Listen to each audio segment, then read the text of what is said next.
J'ai le plaisir de souhaiter la bienvenue à l'ONU au Premier ministre et ministre des Réformes de la République démocratique de Cabo Verde, Monsieur José Maria Pereira Neves, et je l'invite à s'adresser à l'Assemblée.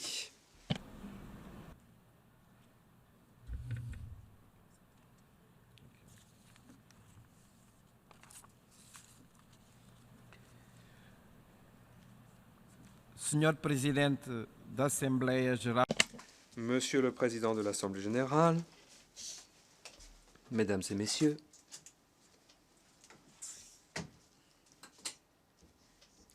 je fais appel à la bienveillance des membres de l'Assemblée générale. Au nom de tous les Cabo-Verdiens,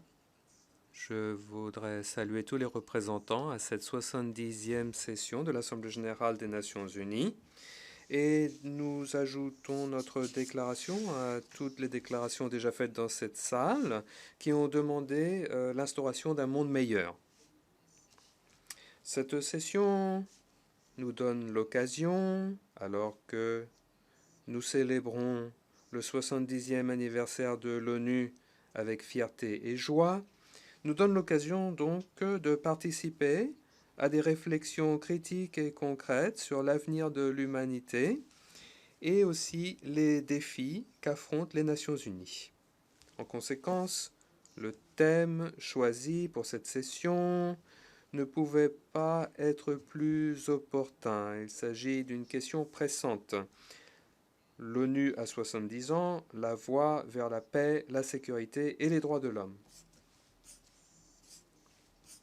7 décennies après la signature de la Charte de San Francisco, il nous incombe d'examiner les progrès déjà réalisés alors que nous recensons de nouvelles mesures pour que notre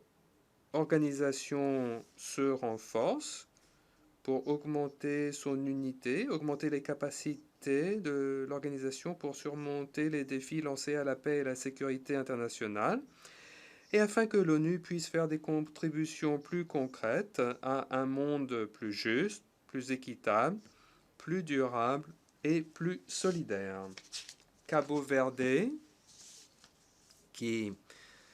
célèbre le 40e anniversaire de son indépendance nationale cette année,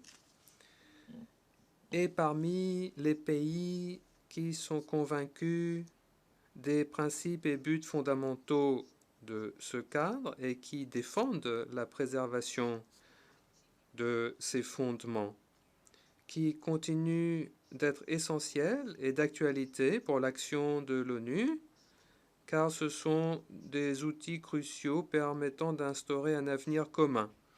Nous soulignons l'importance cruciale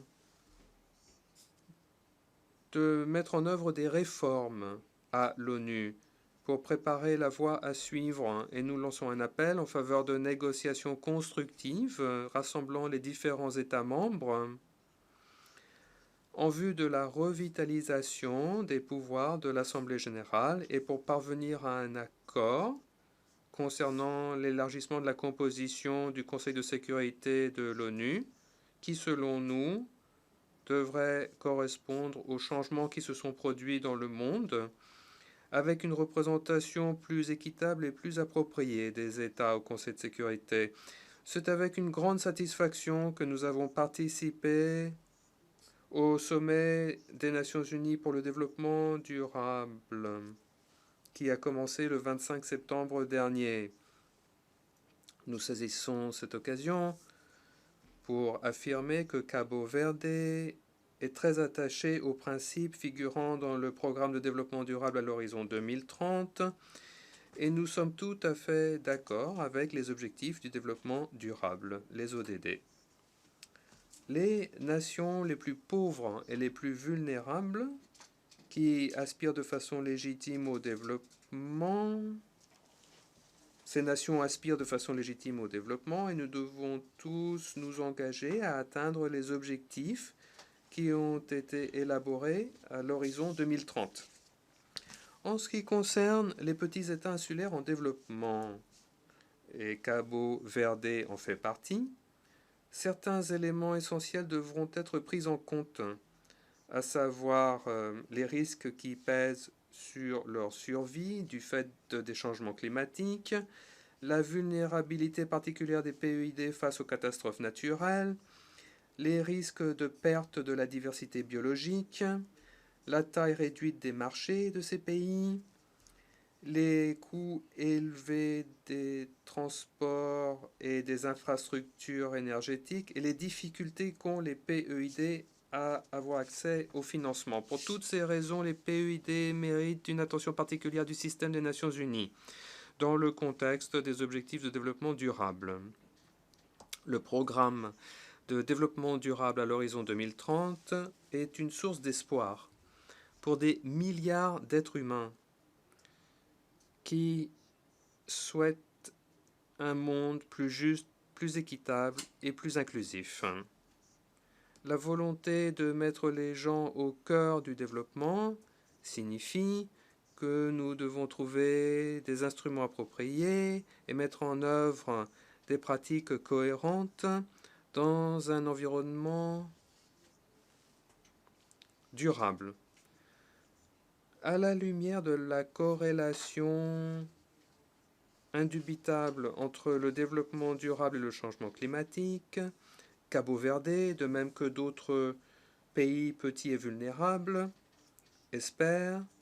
que les déclarations d'intention et les discours se traduiront par des engagements concrets aboutissant à la réduction des émissions de gaz à effet de serre et qu'on pourra également prévoir un traitement équilibré des questions d'adaptation et d'atténuation. Entre-temps, le nouvel accord qui doit être signé à Paris doit permettre la mise en place d'un contexte approprié pour les questions inéluctables des pertes et dommages, ainsi que le transfert de technologies, les possibilités de développement, les capacités en matière de développement. Et cela doit contenir une définition claire et prévisible de l'appui financier en faveur des nations les plus vulnérables. Nous nous engageons fermement à accepter nos responsabilités et à apporter des contributions dans ce domaine à Cabo Verde.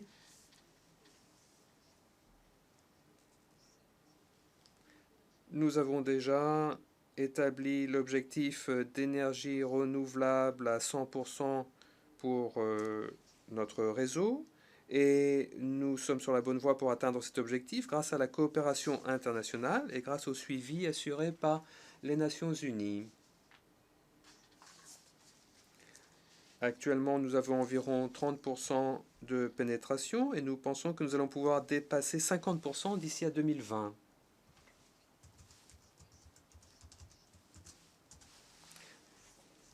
Nous sommes effarés par les affaires graves de violation des droits de l'homme dans différentes régions du monde.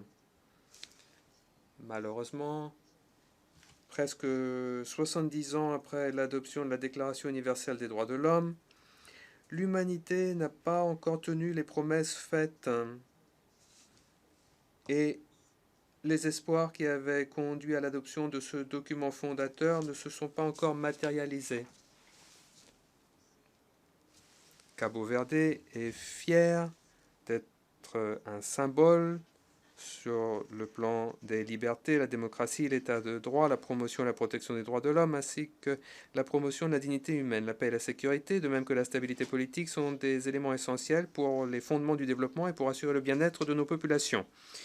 Et donc, nous sommes de plus en plus préoccupés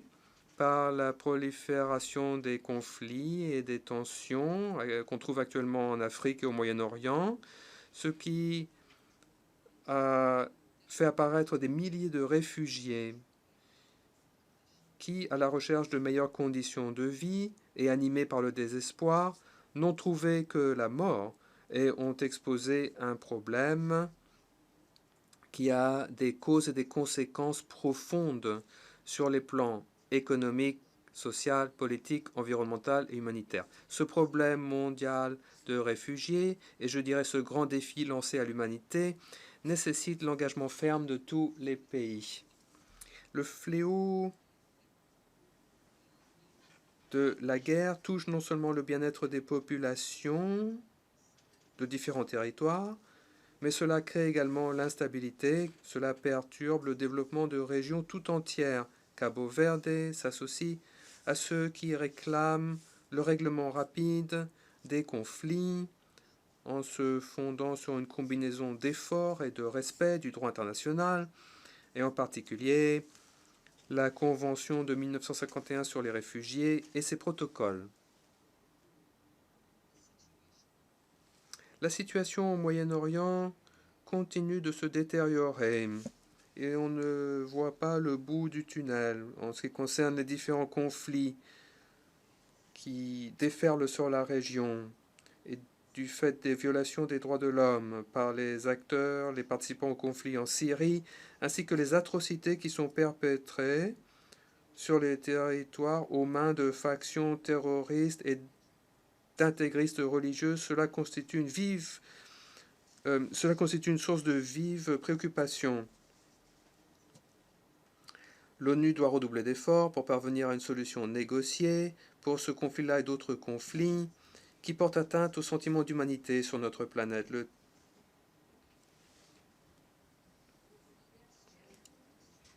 Cabo Verde exhorte la communauté internationale à augmenter ses efforts pour lutter contre le terrorisme et contre l'extrémisme sous toutes ses formes et manifestations. Nous condamnons fermement toutes les formes de terrorisme, en particulier les agissements barbares de groupes extrémistes au Moyen-Orient, en Asie et en Afrique. En tant que nation archipel, la mer joue un rôle crucial dans l'histoire, l'identité et les moyens d'existence du peuple de Cabo Verde. La mer fournit des ressources naturelles vitales et cela constitue un lien entre les 10 îles qui constituent l'archipel de Cabo Verde. En tant que petit État insulaire en développement, Cabo Verde dépend des partenariats de la communauté internationale pour relever les défis en matière de sécurité maritime, notamment les problèmes causés par les trafics et les crimes et délits y relatifs, de même que pour la préservation et la gestion de nos mers. Je voudrais également appeler l'attention de l'Assemblée générale sur le fait que, en septembre 2014, en tant que mesure exemplaire de coopération régionale, 7 États d'Afrique de l'Ouest, y compris Cabo Verde, ont présenté conjointement une demande au secrétaire général de l'ONU pour délimiter le plateau continental de ces pays au-delà des 200 000 nautiques, conformément à l'article 76 de la Convention des Nations Unies sur le droit de la mer.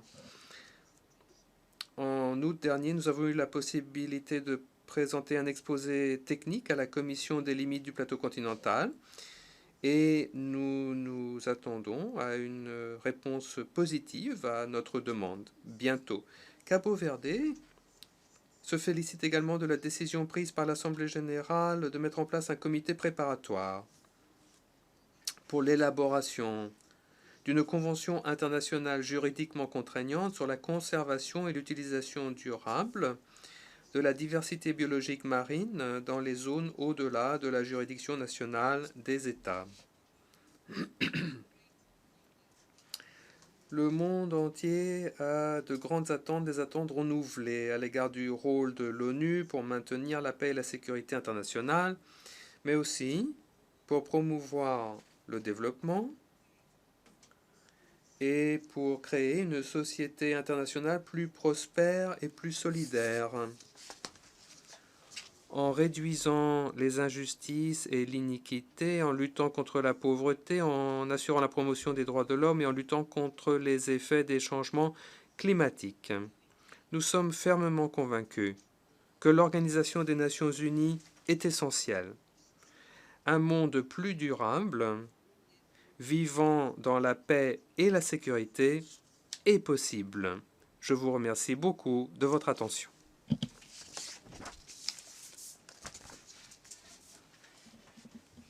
Au nom de l'Assemblée générale, je remercie le Premier ministre et ministre des Réformes de la République de Cabo Verde et je prie le fonctionnaire du protocole de bien vouloir accompagner son Excellence.